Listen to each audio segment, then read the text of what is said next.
Good evening. You may be seated. Good evening and welcome to the University of Charleston's Class of 2024 White Coat Ceremony. My name is Angie Elkins. I am the Director of Didactic Education and Assistant Professor here at the University of Charleston's PA program. On behalf of myself, the faculty, the staff, and the Class of 2024, we are so thankful that you have been able to join us both in person and online to celebrate the accomplishments and the hard work that this class has put forth over the last year and a half. Speaking of hard work, in the last 16 months, this class has successfully completed 70 exams, 26 standardized patient encounters, over 1,000 hours in the classroom, and countless others at home studying. When they enter into our program, they are assigned a faculty mentor. And the faculty mentor's job is to meet with them regularly to mold them into a professional PA student. And that's what you see tonight as you sit here. You may have seen some changes in them over the last 16 months. They've endured a lot of difficult times, and they've had a lot of good times, as you can see on the pictures that have been shown tonight and the video that you'll see a little bit later on. So without further ado, I would like to introduce and invite the university singers to sing for us, and they will be led by Christopher Brown.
We are honored to have Kevin Hill as our guest speaker tonight.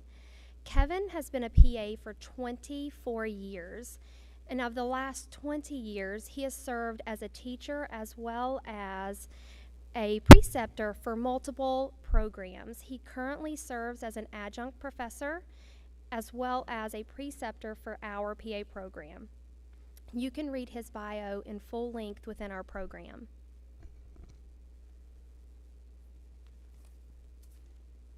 Thank you. Good evening.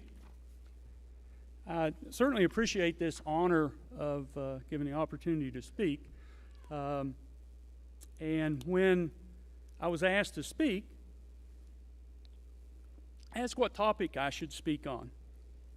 And I was told that I could speak on anything I wanted to.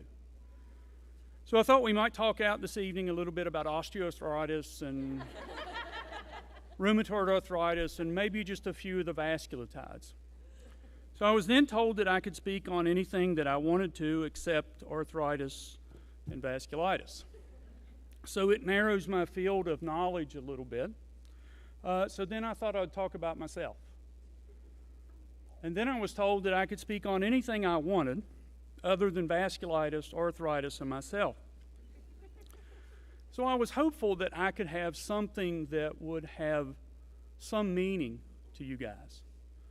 And so thinking back when I was getting ready to go on my rotations, maybe what I know now that I didn't know then.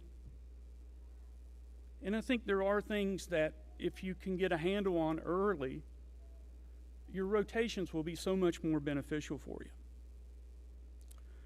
So the first person I asked this question of was my wife. She's a nurse practitioner.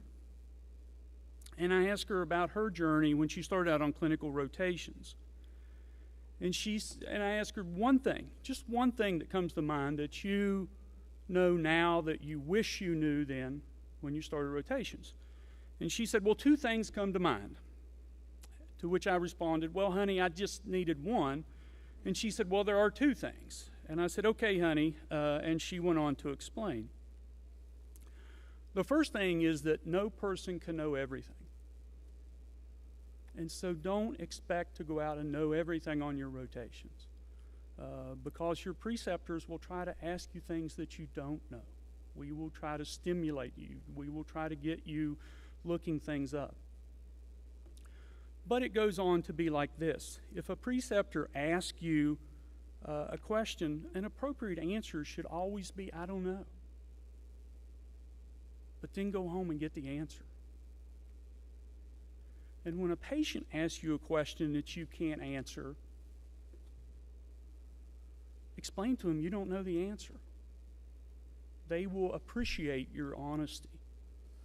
And then you should go out and get the answer to that question for them as well. And the second thing was that healthcare is a team sport. That every member of the team has a responsibility. And you should never forget the awesome responsibility that you have on the team.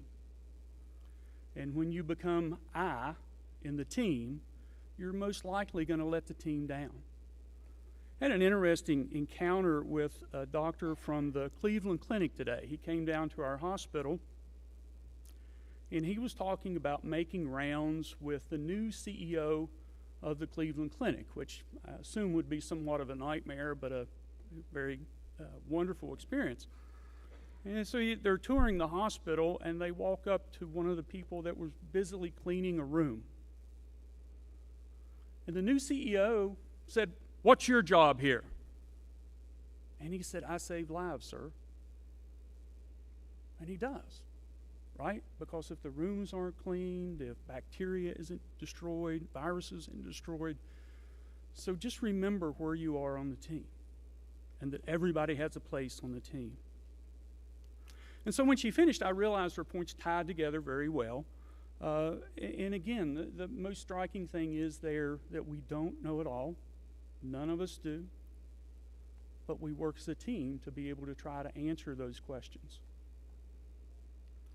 I then went on to email several of my colleagues and asked them the same question. One thing that they know now that they wish they knew when they started on rotations. And one of the responses was that many of the things that they were stuck with doing on rotation seemed fruitless, and scut work might come to mind. But he says having that experience has have him working in a better way now. That things that seem pointless really do have some deep value to them. Another provider said that she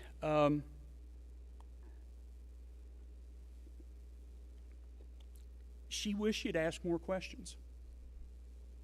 That starting out, you're afraid to ask questions, right? Because that shows a weakness. If you ask a question, maybe that acknowledges that you don't know an answer. And then the truth is, we will ask you questions on rotation because we don't know the answer. Okay? We might act like we do, but I think that's called pimping. Is that the? So these things occurred, and then one of our most seasoned professionals, he also commented that he wished he had asked more questions. So I think that emphasis, you should ask questions on rotations. And he said the striking thing for him was when he was doing his residency, he was always protected by the chief resident.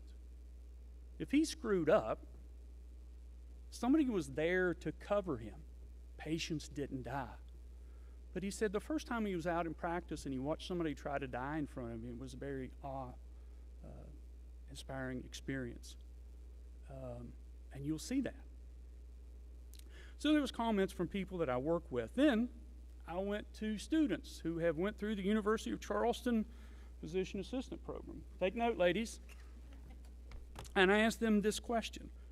What's one thing that you know now that you wish you had known when you started on rotations? First comment, you know nothing. Get ready to learn. Likely from a student who might have paid more attention in the classroom. Extra work will actually help you, which translates to what doesn't kill you will only make you stronger. Preceptors don't know everything, so research together. And I think this was one of my former students. And I think the other one that's important too is nobody knows that it is your first day or your first rotation. So be confident and own it. And that translates to fake it till you make it, okay? And after asking other people, I thought maybe I should do some of my own original work and thoughts. So thinking back about going on rotations, I think the thing that I lacked the most was that I forgot to consider the whole patient, right? The person. We get wrapped up in treating hypertension and diabetes and heart disease and asthma and cancer, but we forget that there's a person who has that disease. And so if we should remember that the patient should be considered as our father, our mother, our brother, our sister, our child, that we're probably going to do the right thing. And that's the most important thing of anything you can do when you step out on rotations. And somebody in a bit is going to tell you the purpose of the white coat. So from the trenches, let me tell you a little bit about my experience with the white coat. So you'll wear this white coat, and it's going to be clean and pressed, and it's hopefully going to make you look your best. However, you should remember the stark contrast to the patients you will see, often at times at their worst.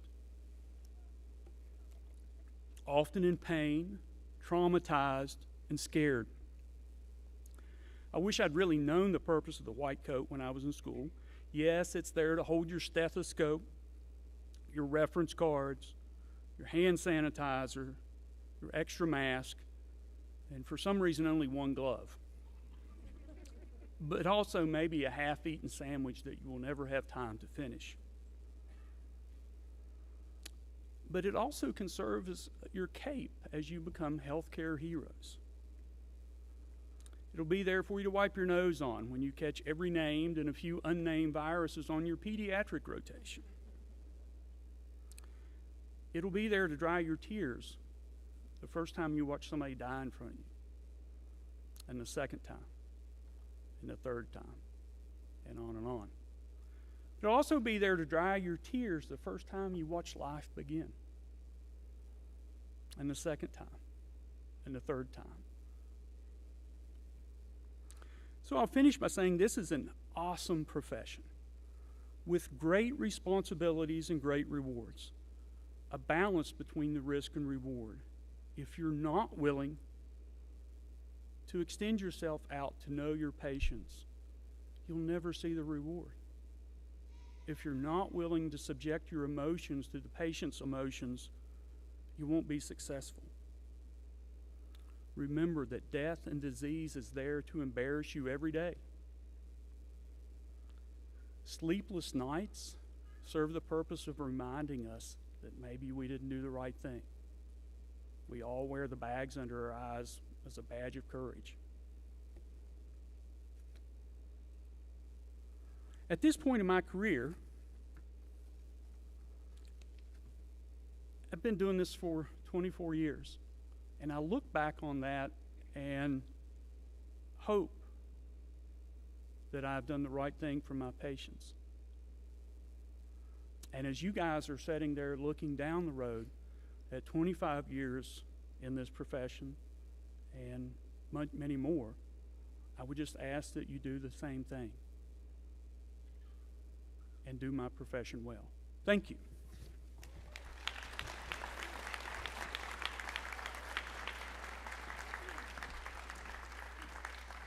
Good evening. I'm Ashley Mellert. I am a professor in our PA program, but I also was a graduate of the PA program in 2016. I'm going to share a little bit more about the white coat that Kevin spoke of earlier.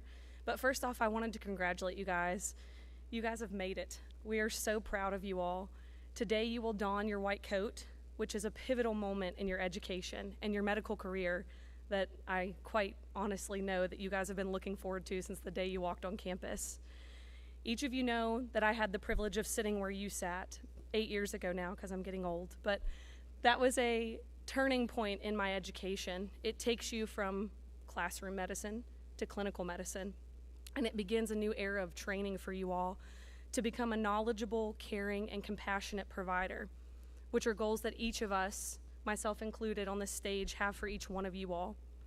As future PAs, each of you have a vital role in the healthcare team, upholding the health, safety, welfare, and dignity of those that you have the honor and the privilege of taking care of throughout your career. You guys have worked so hard studying, learning, perfecting all of your skills, your scrub lab. It's been crucial to prepare you guys for this next step.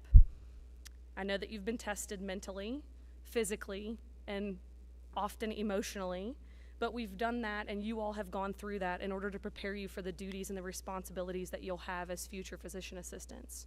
You're equipped, you're prepared, and you're ready. Even if it doesn't feel like it, you are. I do want to share a little bit more about the white coat. So I'm going to give you a little bit of history about it and why we wear white instead of other colors. This is a medical symbol that you guys will receive during this ceremony. That is an honor that each one of us have to be able to put on for our work.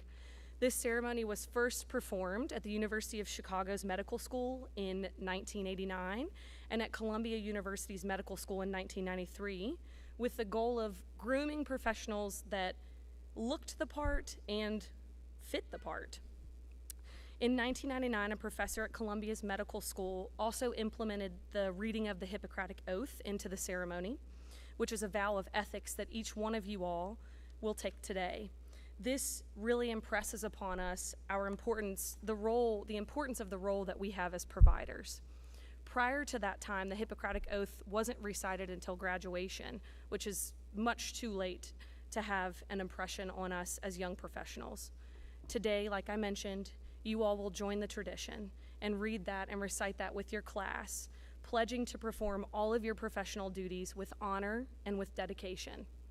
So why a white coat? What's up with that? Prior to the 1900s, physicians and medical providers were black because medical interactions were thought of as formal and serious and unpleasant and grim. And seeking medical care was honestly viewed as something that you didn't want to do. That was kind of your last resort because medicine was thought to be dishonest and deceitful. But in 1889, an artist named Joseph Aiken painted a portrait called the Agnew Clinic, if any of you all have ever seen it. It's depicting a surgeon, Dr. Hayes Agnew, performing surgery in a white cloak for the first time. And that kind of began the shift in the perspective of medical practice being dark and dreary and unclean to being instead hygienic and healthful and purified. Then in 1910, the Flexner Report was released, which was a doctrine that really restructured what medical school was like and what the requirements were to include more strict regulations. It closed down less elite institutions and promoted strict adherence to mainstream scientific protocols to really distinguish certain establishments and the types of providers that they developed. According to the University of Medicine and Health Sciences, by 1915, white coats were standard garb for trained surgeons to help distinguish them and their occupation from other self-proclaimed healers. By the end of World War II, white coats became standard medical garb for students, residents, fellows, doctors, nurses in North America. Tonight, as you guys accept this, I really hope that you reflect on this ceremony and really the implications of what this cloak means for each one of you. It's much more than a piece of clothing that you guys are going to wear during your rotations, but it's a symbol of your transformation and your transition into a new role of medicine. It's a mark of purity, demonstrating your purpose, your authentic purpose, and the one that each of us holds as a physician assistant, to always put the interest of our patients above our own. Although it's a symbol of prestige, I really urge you to use it as a tool rather than a symbol of your status to help bridge the gap between you as a provider and your patients so that we can offer the best possible care to each one of those patients. I challenge you to use the tool to immerse yourself into each one of your patients' stories in order to accomplish the highest goal that we have, which is to use our knowledge, skills, and abilities to positively impact our patients and our community as a whole. So tonight, you guys will actually receive a cropped white coat, indicating that you are still students, you are still learning, and you have ongoing training and professional development yet to embark. As you continue to hone your skills and build your knowledge, I want you guys to remember what brought each of you all to this school and to this profession. Before beginning and navigating through this program, we impressed upon you guys our mission, which is to prepare competent physician assistants who value and provide comprehensive, patient-centered, culturally sensitive primary care, who are committed to lifelong learning, professional growth, community health, and caring for underserved populations. With this mission in mind, I leave you guys with a quote. You guys know I like quotes. And my family's one of our favorite movies is The Lorax, which I know you all have heard from me before, but I hope that you guys use this to kind of motivate you as you go out to be the best physician assistant and clinician that you can be, striving for excellence in your daily practice of medicine. Unless someone like you cares a whole awful lot, nothing is going to get better. It's not. Thank you.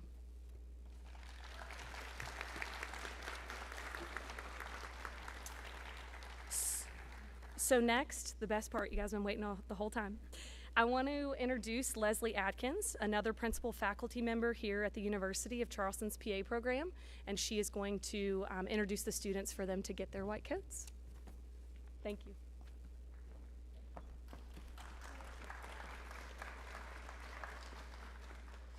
I would now like to ask the class of 2024 to please stand to receive your white coat from your faculty mentor, and you will also be pinned by our medical director, Dr. Julie DeTemple.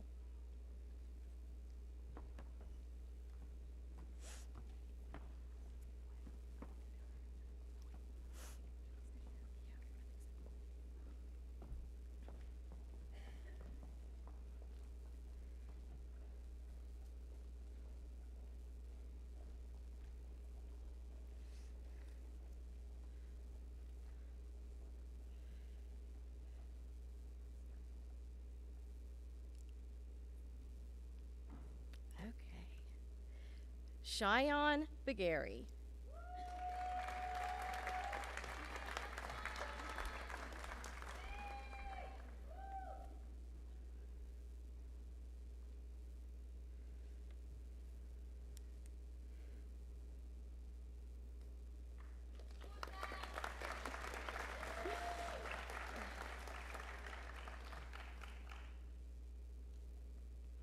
Bailey Renee Bennett.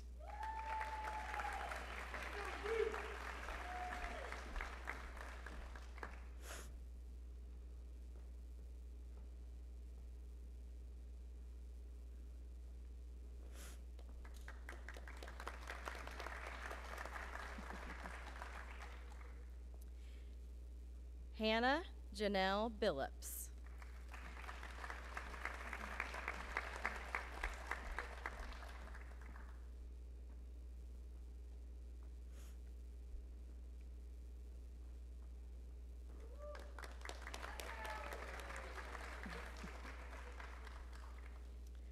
Courtney Sarah Chisonic.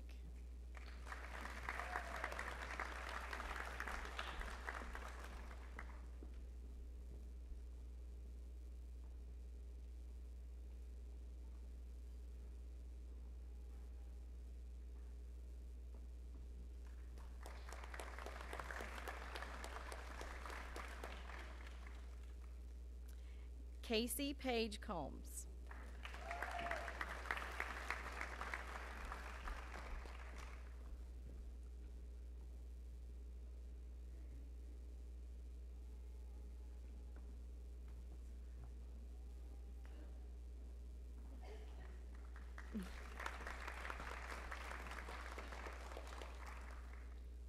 Audra Ann Crabb.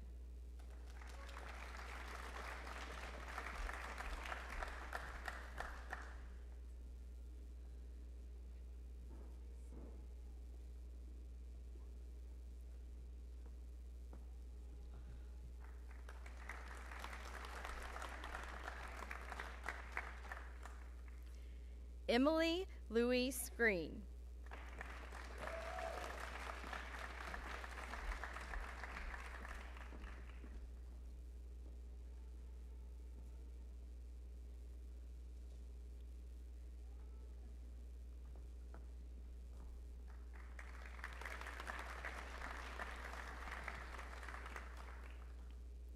Brandon Thomas Guevara.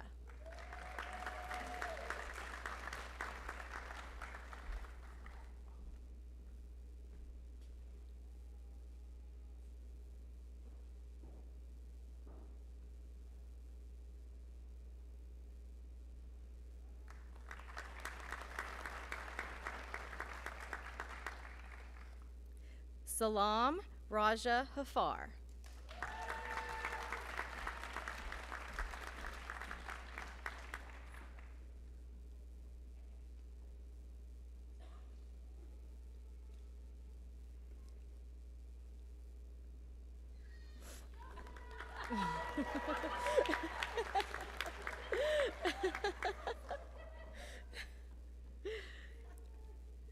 Hannah Joy Langford.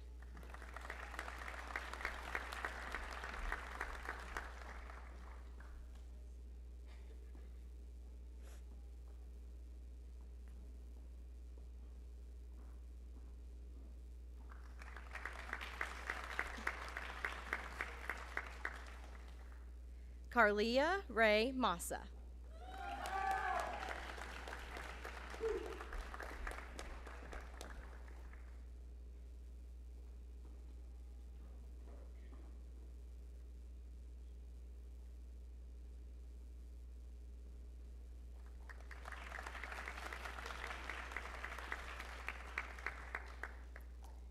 Abigail Elise Moore.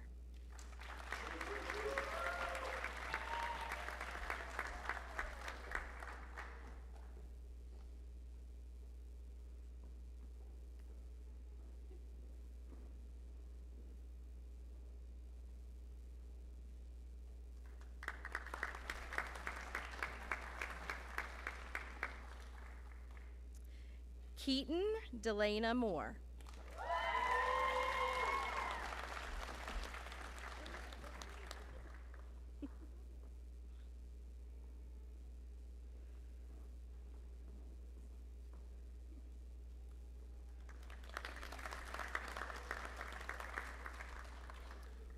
Megan Joy Orange.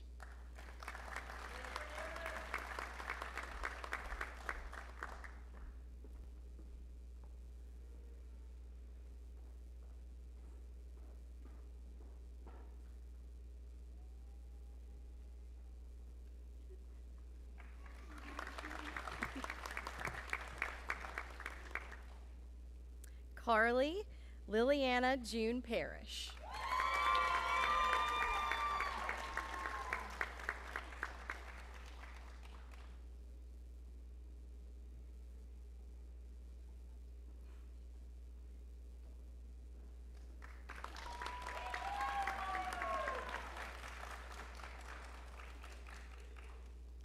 Angela Nicole Reinhardt.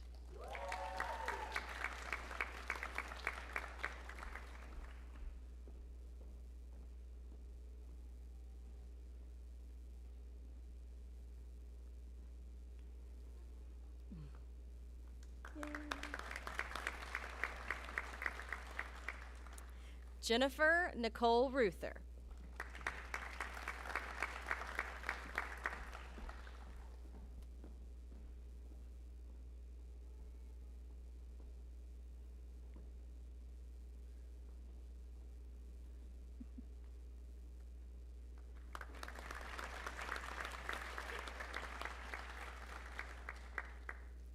Holly Page Southers.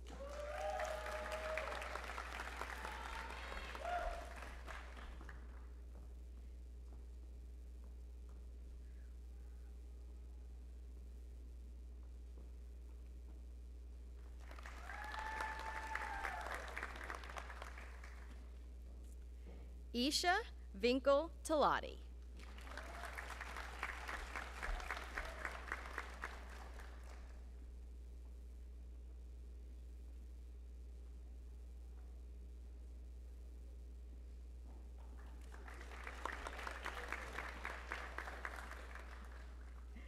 Catherine Elizabeth Vasquez.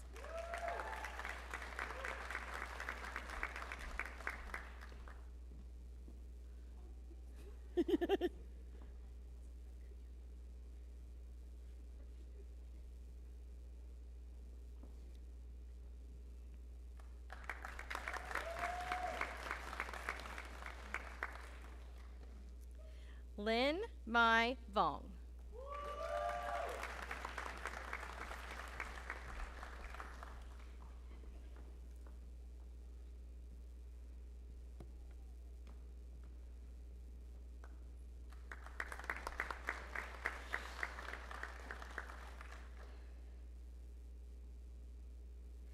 Lily Ann Margaret Wires.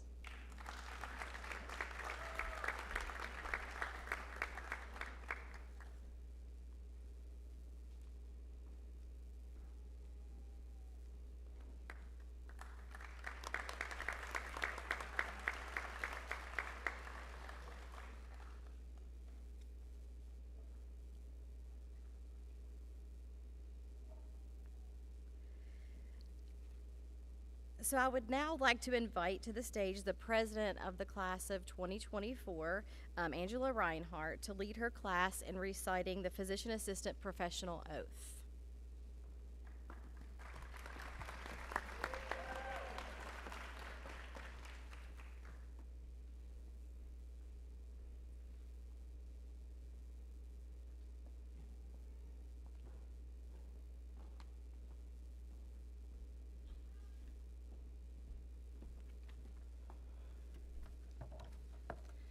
Good evening, everyone.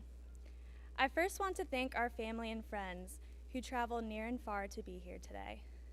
We wouldn't be sitting here tonight without your support, and we appreciate you all. To the faculty, thank you. We will miss you all next year. Thank you for teaching us clinical medicine and mentoring us along the way. It was very reassuring to know that each one of you genuinely cares about our success as providers. We appreciate the countless hours you have spent in providing our education. Without you, we wouldn't be where we are today, and we're forever grateful. To my fellow classmates, congratulations. We all worked so hard to reach this point, and I'm so proud of everything we've accomplished. It's been a pleasure spending the past 16 months together with you all. Who would have thought that 22 classmates who were complete strangers would turn out to not only get along and learn from each other, but make lifelong friends? We've made some of the best memories inside and outside the classroom. Some of these include painting the mural for our Commitment to Excellence project, our class trip to Nashville, PA week, class dinners, trivia nights, our match day, and many more. One word to describe our class is resilient. We've encountered various adversities throughout our academic career, and no matter what, our students held their heads up high and conquered it all. I also want to give a shout out to Carly, who literally became a mother during PA school. You're the real MVP. As we begin our clinical rotations and advance one step closer to becoming PAs, I am confident that we will utilize our education to become future leaders in healthcare. We owe it to our families who have supported us along the way. We owe it to our professors who have taught us everything we know, and we owe it to ourselves for making it to this point. Each and every one of you is going to be an incredible provider. Thank you.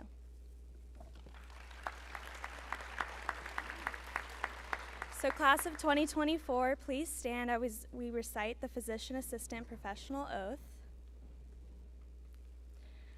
I pledge to perform the following duties with honesty and dedication.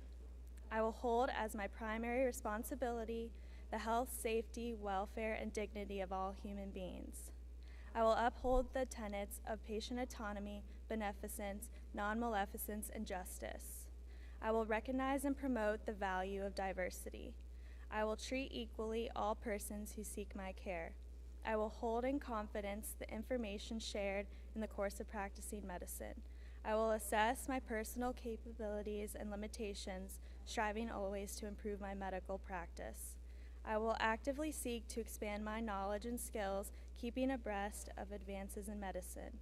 I will work with other members of the healthcare team to provide compassionate and effective care of patients. I will use my knowledge and experience to contribute to an improved community. I will respect my professional relationship with the physician. I will share and expand knowledge within the profession. These duties are pledged with sincere and upon my honor. You may now be seated.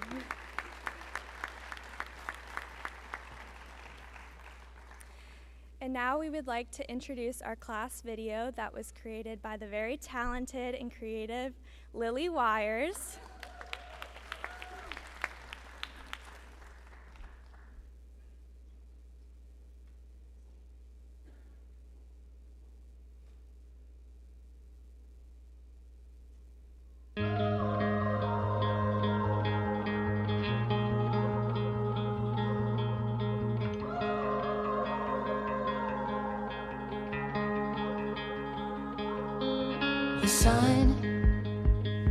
The sun is coming slowly.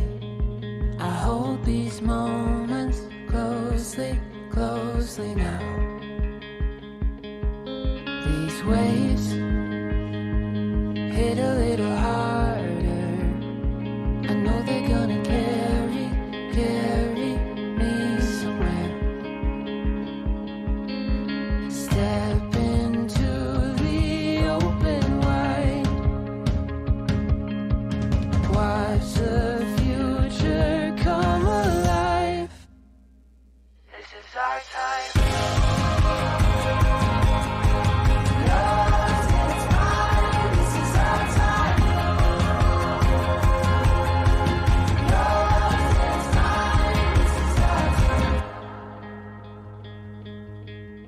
Hearts beat a little faster, looking for a light ahead that's waiting to be found. The streets get a little brighter, no borders left to keep us anymore. This is our time.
that is literally my favorite part every single year, is to watch all the fun that you've had.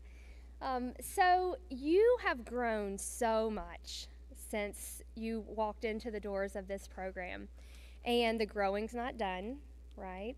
We celebrate you tonight, but we still have a lot of hard work, right? I'm sure everyone in your family knows what comes up next week, and we wish you all the best of luck.